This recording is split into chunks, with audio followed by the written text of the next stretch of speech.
Bom dia, criança. Vamos iniciar mais um dia de aula. Mas antes, vamos fazer a nossa oração da manhã. Pai nosso, que estais no céu, santificado seja vosso nome. Venha a nós a vosso reino. Seja feita a vossa vontade, assim na terra como no céu. O pão nosso de cada dia nos dais hoje, e perdoai-nos as nossas ofensas, assim como nós perdoamos a quem nos tem ofendido. E não nos deixeis cair em tentação, mas livrai-nos do mal. Amém. Ave Maria, cheia de graça, o Senhor é convosco. Bendita sois vós entre as mulheres, e bendito é o fruto do vosso ventre, Jesus. Santa Maria, Mãe de Deus, rogai por nós, pecadores, agora e na hora de nossa morte. Amém. Olá, criança. Vamos iniciar nossa atividade de hoje. Lembrando que hoje nós vamos fazer a correção do dever de casa, que foi do dia 15, e do caderno de atividades da página 7 até a página 12, que também foi um do dia 15 e outro do dia 16. Vamos fazer a correção. Bom, do dia 15 ficou. Eu mandei para casa para vocês fazerem um exercício de fixação sobre o que nós aprendemos sobre conjunções. Então, vamos lá. Na primeira questão, ele diz: circule as conjunções presentes em cada oração. Eu tenho a alternativa A, B, C e D. Na A diz: saiu cedo, mas não voltou ainda. A conjunção mais sem o I, tá? B, as plantações estavam bonitas, mas o temporal destruiu tudo. Mas aí de porém, né? Letra C, errou, porém não quer reconhecer o erro. Conjunção, porém. D, ele só ganhará presente caso conclua a tarefa de casa. Tá? Aí nós temos a conjunção. Lembrando que as conjunções, elas ligam uma frase à outra, ou seja, uma oração à outra.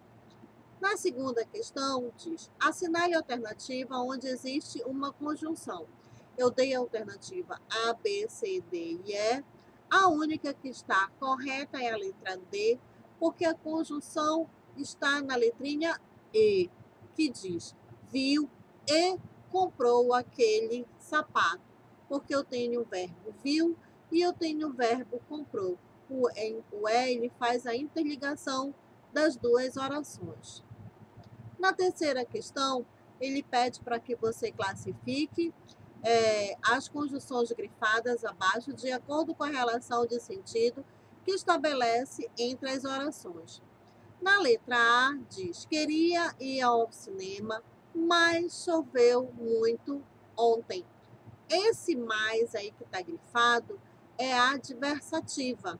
B, o povo sairá às ruas se o rei desfilasse. Esse C aí é a condicional, porque o rei só vai sair se o povo vai sair às ruas só se o rei desfilar.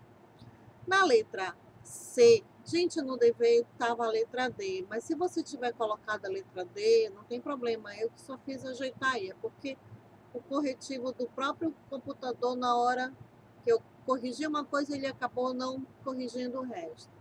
Aí deu um D. Mas se tiver um D e a letrinha E que também não foi grifada, não tem problema nenhum, tá? Coloque a letra C mesmo. Se tiver a D, não tem problema. Então ficou: o rei saía às ruas e desfilava. A letra C é a aditiva. Então esse foi o dever que eu mandei segunda-feira e na qual vocês deveriam escrever no caderno, tá? Não é para imprimir, não, é para escrever no caderno. Então agora nós vamos para a nossa atividade de conjunções. Releia este trecho que diz: houve um tempo em que a gralha azul era apenas uma gralha comum, de cor parda, muito bonita e que queria ser útil para a humanidade. Trecho do último texto que nós vimos. Na questão embaixo diz: observe esta oração que diz: a primeira, a gralha azul era apenas uma gralha comum de cor parda, muito bonita, e a segunda, que queria ser útil para a humanidade. Bom, você tem duas frases aí, né? Duas etapas das orações. Na letra A diz: qual é a palavra que une essas duas orações? Imagine se você colocasse ela numa frase só. Qual é a palavra que ia interligar? Qual era a conjunção que ia interligar essas duas frases? No qual seria a letra E, né? Que poderia ser assim: a gralha azul era apenas uma gralha comum, de cor parda, muito bonita, e que queria ser útil para a humanidade. Letra B. Que sentido essa palavra estabelece entre as orações? Soma, oposição, condição de soma, tá? Oitava questão. Agora releia esta frase: a gralha azul, que queria ser útil para a humanidade, mas não sabia bem como. Letra A. Que palavra une as duas orações que formam esta frase? Olha bem aqui, ó. Tá dando até uma dica. A palavra mais. B. Que sentido essa palavra estabelece entre as duas orações? Soma, oposição ou condição? Oposição, tá? Letra C. Reescreva a frase, substituindo essas palavras por outra do quadro, mantendo o mesmo sentido. Bom, eu tenho contudo e tenho também. Então, você vai reescrever essa frase utilizando a palavra ou contudo ou também. O certo vai ficar: a gralha azul queria ser útil para a humanidade, contudo, não sabia bem como. Então, a palavra que eu utilizei foi contudo.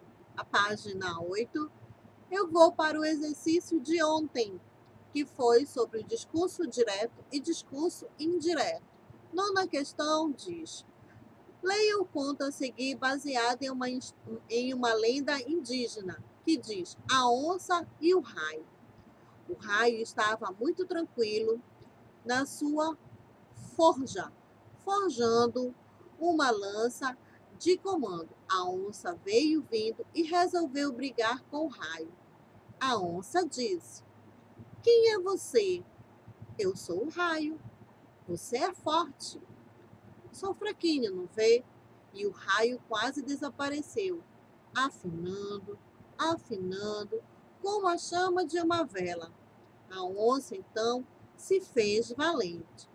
Pois veja como eu sou forte. E a onça pulou, subiu numa árvore, arrancou as folhas, cavou o chão, bufou, arranhou a terra, deu saltos mortais. Por fim, parou cansada. Viu? O raio, fingindo timidez, mal soprou. Vi. E a onça estufou o peito, fuzilou os olhos, eriçou o pelo, quebrou o galho, arrancou o capim até cansar e disse: viu? O raio parou de forjar sua lança de comando e olhou para a onça com pena enorme, mas fez que sim com a cabeça. Então a onça deu uma parada no raio e se queimou.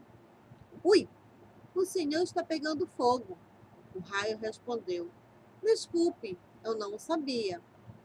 A onça deu outra patada. Depois bufou em cima do raio, jogou pedra no raio, um galho de árvore, terra e tudo. O raio se enfezou, levantou sua lança de comando e produziu faísca, trovão, derrubou todas as árvores da redondeza. A onça saltou. Que isso? O raio não respondeu. continuou sua façanha, fez cair uma chuvarada. A onça, com medo, subiu numa palmeira. O raio quebrou a palmeira e a onça estatelou-se no chão. Quis fugir, mas o raio segurou-a pela cauda e a jogou longe, longe. E perseguiu a onça, deu-lhe uma surra com seu chicote de fogo, até lhe arrancar todos os pelos. A onça pulava feito um gato louco, e o raio atrás. Por fim, a onça se meteu numa caverna, onde o raio fez cair uma chuva de gelo friíssima, e a chuva envolveu a onça dentro da caverna. Virou gelo, e a valentona ficou presa dentro do bloco de gelo, congelado. Então o raio foi embora, calmo, feliz de ter castigado a implicante. Passou-se muito tempo até que um dia o sol, com pena da onça, entrou na caverna e derreteu o gelo. O gelo fez muxoxo e saiu resmungando. Vou contar para o raio, mas o sol nem ligou, pois sol não tem medo de nada, é o rei do céu. A onça, apenas livre, correu desabaladamente, sem olhar para trás, nem agradeceu ao sol. Só queria fugir para longe, onde não houvesse o raio. E por isso que até hoje, quando uma onça ouve um trovão, fica pálida de medo. A palavra muxoxo significa demonstração de pouco caso. E aqui em cima tem um outro significado, vocabulário, de forja, lugar onde se trabalha com metal. Vamos para o nosso exercício.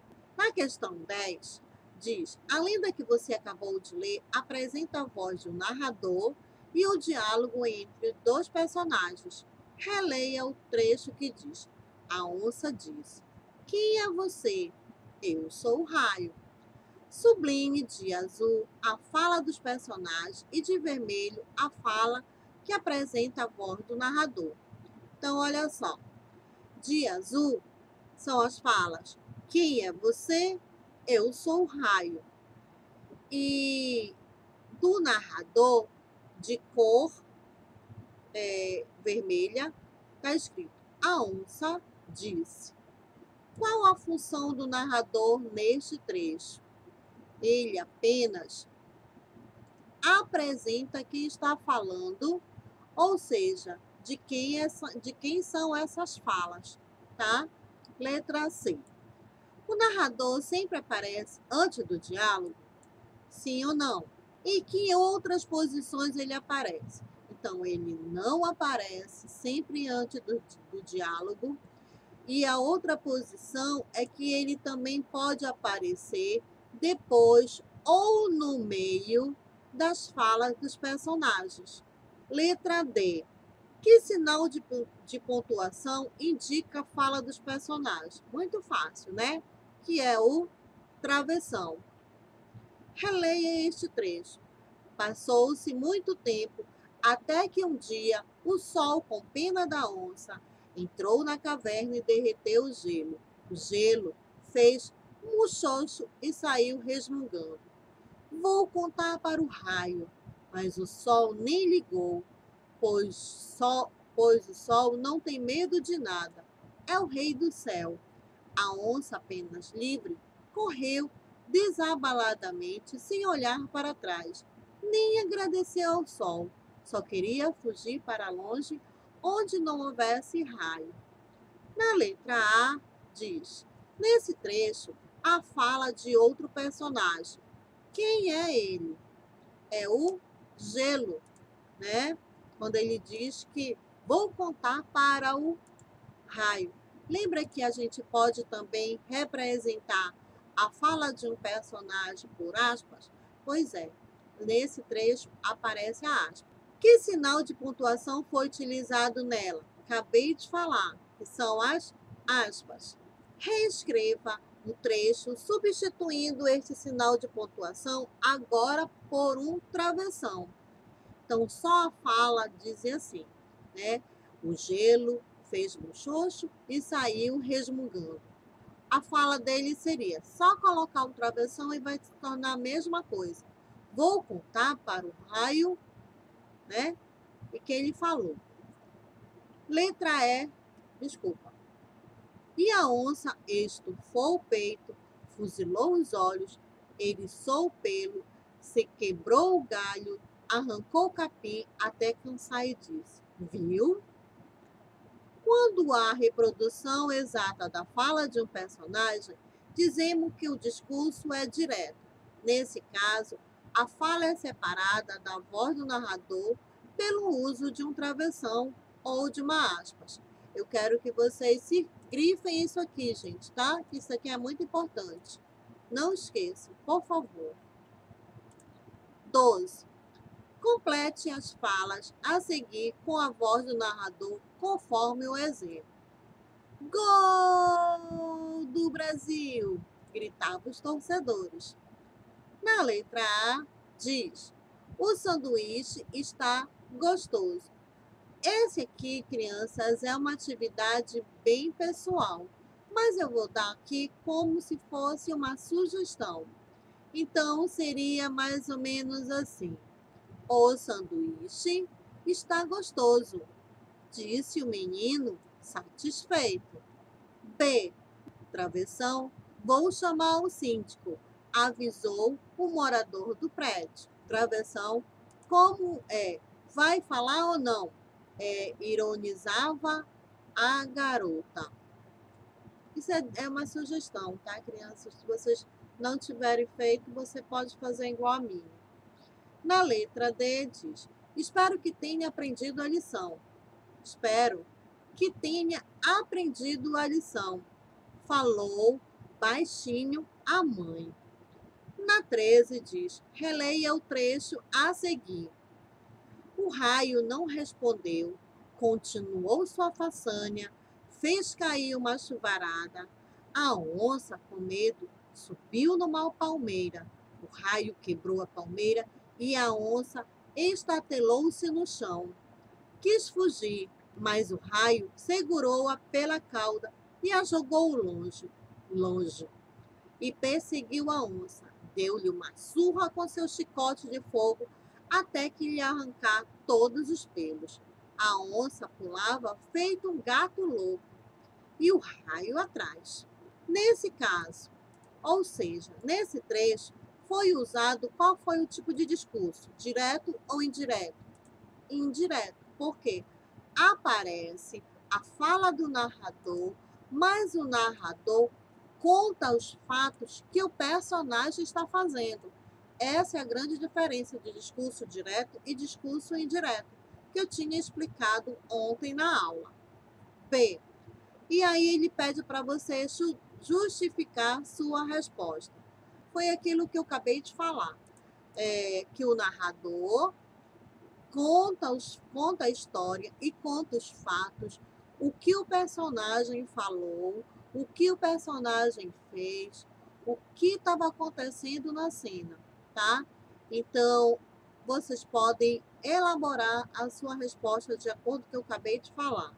No discurso indireto, é o narrador que expressa o que cada personagem fala ou pensa. Eu quero que também vocês grifem isso aí, que é para vocês saberem o que significa discurso indireto. 14. Transforme os trechos a seguir em discurso indireto. Aqui também eu tenho outras sugestões para vocês. O editor me pediu, faça uma entrevista. O editor me pediu que fizesse uma entrevista. Então, você vai transformar do discurso direto para o discurso indireto. Lembrando que no discurso direto existe também a fala do personagem. O personagem pode contar a história, mas ele também tem a fala dele. B. O dentista avisou, você deve entregar a radiografia amanhã. Então, ficou a resposta. O dentista o avisou de que deveria entregar a radiografia amanhã. C. O professor solicitou aos alunos estudem para a apresentação do projeto. Ficou. O professor solicitou aos alunos que estudassem para a apresentação do projeto. D. Meu irmão deixou um bilhete dizendo: o jantar está na geladeira. A frase seguinte: meu irmão deixou um bilhete dizendo que o jantar estava na geladeira. 15. Agora você vai escolher um trecho do texto A Onça e o Raio e vai reescrevê-lo utilizando o discurso indireto. O que você vai fazer? Você vai fazer como se fosse você o narrador e contando os fatos que estavam acontecendo naquela situação. Então, é você que vai contar toda a história, até mesmo o que os personagens falavam, faziam, é você que vai fazer, tá? Nós vamos terminando a nossa aula por aqui.